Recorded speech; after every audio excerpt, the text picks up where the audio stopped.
ফিলিস্তিনের গাজায় অনাহারে আরও ৫ জনের মৃত্যু হয়েছে। এ পর্যন্ত অপুষ্টি অনাহারজনিত কারণে মৃতের সংখ্যা বেড়ে দাঁড়িয়েছে ১৯৩ জনে। এ তথ্য নিশ্চিত করেছে উপত্যকাটির স্বাস্থ্য মন্ত্রণালয়। বার্তা সংস্থা রয়টার্স এসব তথ্য জানিয়েছে। প্রতিবেদন বলছে, ক্ষুধায় মৃত্যু ঠেকাতে পর্যাপ্ত খাদ্য সহায়তা পাঠানোর আহ্বান জানিয়েছে বিশ্ব খাদ্য কর্মসূচি।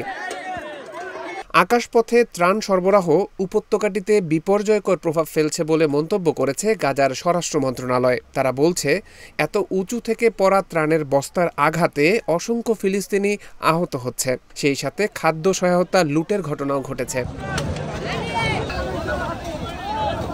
চরম মানবিক সংকটের মধ্যেও গাজায় চলছে ইসরায়েলের আগ্রাসন। রেড ক্রিসেন্ট সোসাইটির কার্যালয়ে বোমা হামলা চালিয়েছে আইডিএফ। এদিকে গাজা পুনর্দখল ইস্যুতে বৃহস্পতিবার নিরাপত্তা মন্ত্রিসভায় আবারও বৈঠক করবেন ইসরায়েলি প্রধানমন্ত্রী।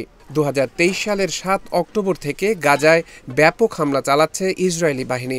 এতে প্রাণহানির সংখ্যা ৫৬,০০০ ছাড়িয়েছে। আহত হয়েছে বহু মানুষ, অনেকেই হয়েছেন বাস্তুচ্যুত।